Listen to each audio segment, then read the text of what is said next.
members of Voice of the Orca here tonight. Kimberly Ventre, who is my brother, not my husband, as I heard today. Carol Ray, who's sitting down here in front. Samantha Bird, who is not here tonight. She is at home in Alaska. And John Jett, who's also not here with us tonight, who is at home in Florida. We have a great program for you, not only tonight, but for the rest of the next 3 days, Tuesday, Wednesday, and Thursday. Friday is a free day. Hopefully you're going to go out and see some wild killer whales in their natural habitat, either from shore, from sea, or in a kayak, or however you do it, but we hope that you get out there. And also, please support the Whale Museum. The Whale Museum has a long history with the with Superpod. They were gracious enough to host us before we got too big and had to move to the community theater, so stop by there. There's also a lot of other cool and interesting things to see and do on the island, so make sure you do that. And we want to thank those of you who are local residents who have so graciously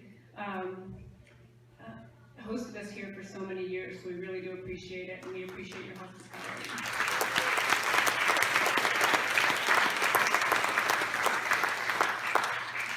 Tonight we're going to start off with the history of Superpod, for those of you who haven't been here before, just to give you a little idea of how this started and how we got to where we are. And then we are going to have a special treat, which is a new film called The Blackfish Effect, which was done by Jeff Veal, who is the composer for the music for Blackfish. It's just a short film that we screened recently down in Los Angeles on July 1st when he conducted actually the Hollywood Chamber Orchestra live to a screening of the movie, and it was really incredible. So he's done a short film where we have the ex-trainers talking about what has happened since Blackfish. And then we have the world premiere tonight of a wonderful movie called Voiceless. And the representatives of Blue Freedom are here tonight.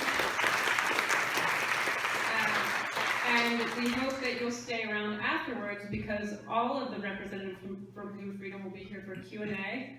And Jeff Ventre will be moderating the Q&A, and they'll be here to answer your questions and talk about how they made the film, and hopefully you'll get a chance to meet all of them sometime this week.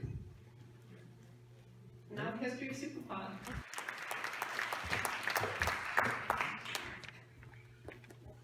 Thank you everyone for making the journey to San Juan Island. This is one of my favorite places in the world, and it's obvious why. I'm just going to talk for about 5 minutes and touch on a few key points. I never thought that I'd have to introduce myself at a Superpod, and so I'm going to just talk about how this started and maybe where we're headed. So welcome. I just put together a few slides. We've got kind of a dual focus tonight. One of them is to talk about the theme, and another one is to honor Ken Balcom, who's here tonight. So Ken.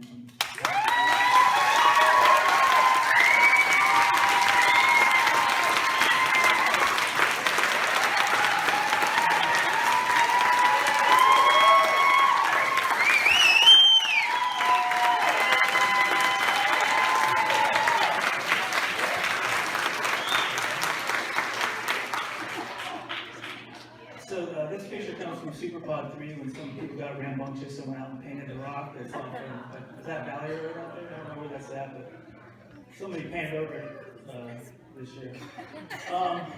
Like I said, you all are here. Welcome to this kind of remote location. I was talking to John Jett the other day. He goes, there's a lot of similarities between this event and Burning Man. One of those similarities is crappy cell service, and it's a long journey to get here. So you made it this far. Thank you all for coming, and also for all the people that live on this beautiful place. This event doesn't happen spontaneously. This is one of our many conference calls that we had a couple months ago. I'm happy that Dr. Laura Green is here tonight. She's put together a Scholar Advocacy Day, and that's really exciting.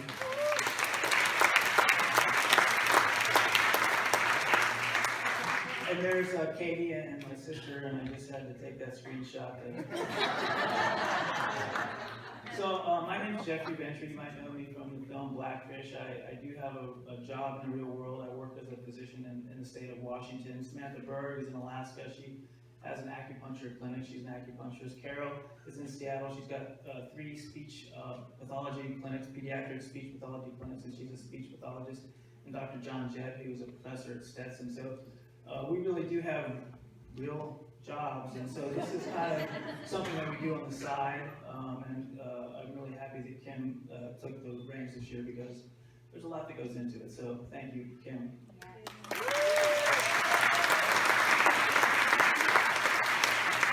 So I don't know if Jeff Friedman's here tonight. He's been a big help with Superpod over the years, especially last year and the year before. There's my sister Kim, and there's Carol. There's Lori at Superpod 1, and that's Chica and myself from last year. So there's only a few people in the world that if you take any one of those people out of the equation, we simply don't get to this point. And I felt like this slide kind of encapsulated that. Of course there's Ken in the middle, he's talking to Howard. You can't take either one of those guys out of this event because without them, this doesn't happen. But obviously Blackfish contributed to the growth of the event, so that's why I've got Gabriella in here, and that's Tim Zimmerman and David Kirby. That's Tim right there and David Kirby. David Kirby wrote the book, Death at SeaWorld. If you haven't read that, there's a lot more information in that book than Gabby was able to put into her film. So any one of these people, you can't take out of the equation, or we simply wouldn't be here tonight. But there's one person in here that doesn't get mentioned a whole lot, and it's Dr. Astrid Van Ginneken. And without Astrid, she's the one that...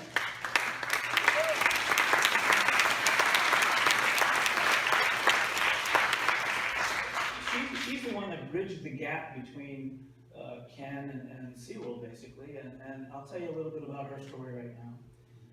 So here's what I mean. Look at Florida. All the ex-trainers, except for John Hargrove in the film Blackfish, are all from the Florida park. You would think that it might be the San Diego park, which is a lot closer geographically. So how do you bridge the gap between Friday Harbor and Orlando, Florida? And I'm going to tell you that right now. So there's Gudrun back in 1982. She's one of the most famous first laundered whales between SeaWorld and the Dolphinarium Harbor White. Most people know about Morgan's story, but SeaWorld was doing this 20 years ago, and Gudrun is what really brought up. By the way, Dr. Van Ginneken is an MD, PhD, super sweet, smart, energetic lady. She works at the University of Erasmus in Rotterdam, and then was co-principal investigator with Ken for several years, and she met Gudrun at the Dolphinarium back in the mid-1980s, and told me how, even though this was a captive animal, it kind of opened her heart, and she really just took an interest in Gudrun. And so here's Gudrun's story. She was collected by SeaWorld in 1976, and basically, in fact, the name of the boat that collected Gudrun was the Gudrun. Brad Andrews and SeaWorld personnel were on that boat. This was a plan that they had, and so she was collected in '76 and then laundered to Orlando in 1987. Here's the letter from Dr. Lanny Cornell proposing to trade some Taiji captured false killer whales for Gudrun, and that's eventually what happened. So Gudrun started at SeaWorld of Orlando just a few days before I did, and with Gudrun came Astrid. So Astrid followed Gudrun, the laundered whale. She visited Gudrun and myself 17 times over about an 8-year period. She's off during the summer months, and she'd come and spend hours and hours filming Gudrun, taking pictures, sharing her stories with me, which eventually led to her inviting me out to Ken's place in 1996, and Kelly was there, and Stephen Jacobs was there, and Howard, and it just really changed my life. So Astrid is a key player here. I said in here, this led to something not previously accomplished, basically a bridge between SeaWorld trainers and the Center for Whale Research. So that's how you bridge Orlando to Friday Harbor. She wrote a great book in 2007, and it was recently translated into English a few years ago, called Togetherness is Our Home, an Orca's Journey Through Life, and it's based on Gudrun's story with more of a free willy ending in her book. But if you haven't read that book, it's an incredible book. Here's Dave and Astrid and myself, just one random visit back in the day. One time I asked Ken about some books that he recommended. He pulled these out of his bookshelf, and I just thought I'd share that because those are all incredible books. There's another picture from 08, Astrid, Ken, and Chica. So everything changed, as you guys know, in February of 2010. Tilikum killed Don Brancho, and that basically was a catalyst. It created an information vacuum, and like I said, Carol, myself, John Jett, and Samantha Burr, we had moved away from SeaWorld both geographically but also professionally. We all had our own careers and weren't looking in the rearview mirror, so to speak, for SeaWorld to show up with the van. So it created an information vacuum, but it also triggered an OSHA investigation. And so we literally spent, I don't know, Carol, thousands of hours just kind of sharing what knowledge we had with OSHA. And one reason why John Black, the attorney for OSHA, was so effective is that Laura Padgett had put together such a great case, and he litigated that case. What SeaWorld used to do historically was use industry terms that the attorneys could never understand, and we just really got those guys dialed in, and he just rolled them in court, and it was really an incredible outcome. So this is actually a blurry image of the rescue attempt. Every time I see that, it's just people rushing to grab a net to try to save Dawn. That's the only picture that exists of efforts to save her.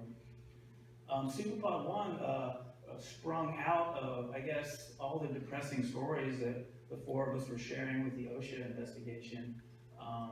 We had an Orca aware group that included the Orca project, and Howard and Candace Whiting and my sister and about a dozen other people. And Tim Zimmerman and I kind of hosted the group. It was called Orca Aware. It was a private Google group, and I guess you can say it was a precursor to the modern Superpod group.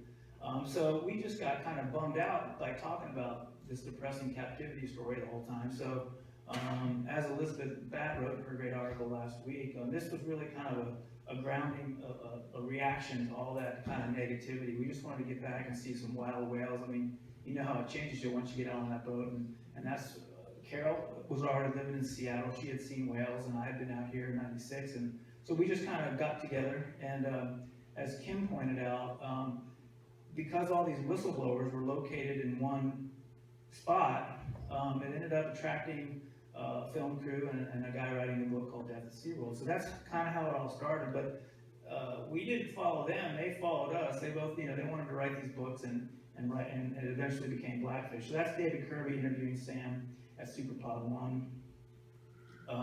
Superpod 2 grew. Blackfish wasn't finished. David Kirby also used it at the, was it the Grange? He had a book signing thing, and that's where I first met Rachel and Adam. I don't know if Adam was there that first one yet. But a lot of people showed up.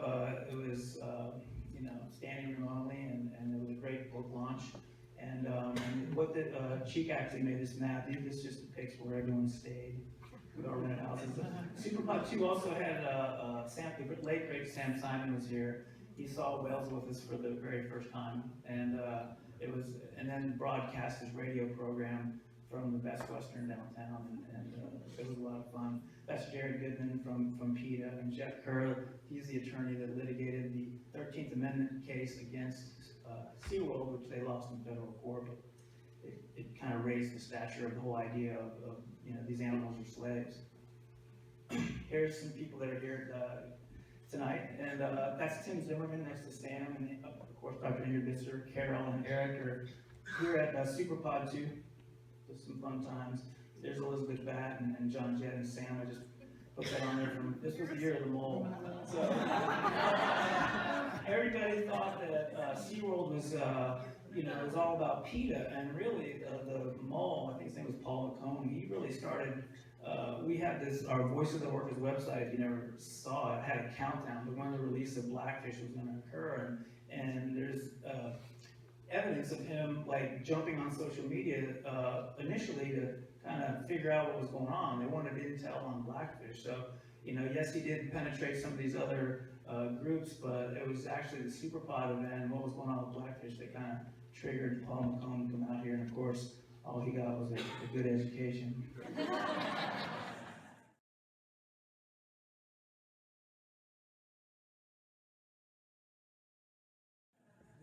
year, Superpod 3 was also the year that we first busted out the drones. And I know Ken's now got a Phantom 4. I hope to get to fly with him sometime this week. I've still got the Phantom 3, but it still could be fun. That's the Center for Whale Research, and that's everyone out on the deck. And I think that year was just incredible ending to a great week. There's from last year. I had to put one in there. That was the gathering last year. This year I was working on this PowerPoint, so I didn't get to show up presentation. But that was from last year. Here's where we're staying out on the west side of the island, out on Smuggler's Cove. You can see the drone back in there, and there's Carol and my sister and Eric. We also broadcast. The Barbie Twins have an activist program every Wednesday, and that's John Hargrove and Sam talking to them for their show last year. And John Hargrove, interestingly, solved his first wild killer whales out on the boat with Ingrid and Jeff Friedman, myself, John Jett, and Carol Ray. It was pretty special to be with him during that time period. So basically, here we are. Superpod is the future. That's the theme for this year. We're moving to a biennial schedule simply because we have real lives, and this is an event that will only be sustainable if we switch to a biennial schedule. And thanks, Elizabeth, for that idea. Dr. Marino is going to be hosting the Scholar Advocacy Day. I think her and Dr. Visser and Dr. Naomi Rose will be on that panel, myself probably, and some relay from Blue Freedom, and I don't know who else is going to be at the table, but it should be really interesting. If you need more information on this event, Elizabeth Batt wrote a great article last week. There's a hashtag Superpod on YouTube. I've posted videos from every year, and it does have a really interesting history. Like I said before, this event is put together simply by volunteerism, people that are passionate about this. And I was talking to Kelly out in the lobby earlier, and it's really been amazing. The gathering, the effectiveness of all of us getting together and kind of working through different scenarios. I mean, SeaWorld stock is at $14 a share now. I mean, that's incredible.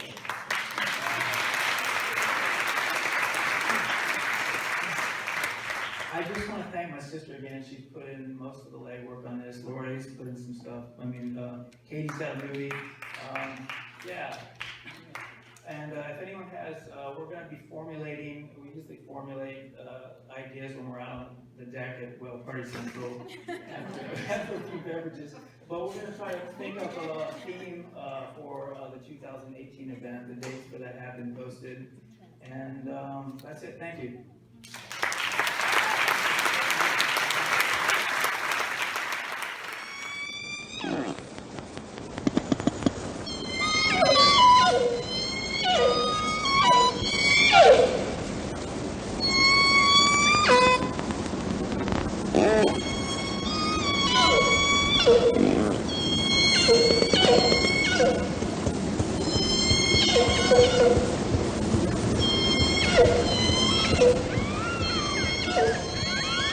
Ah.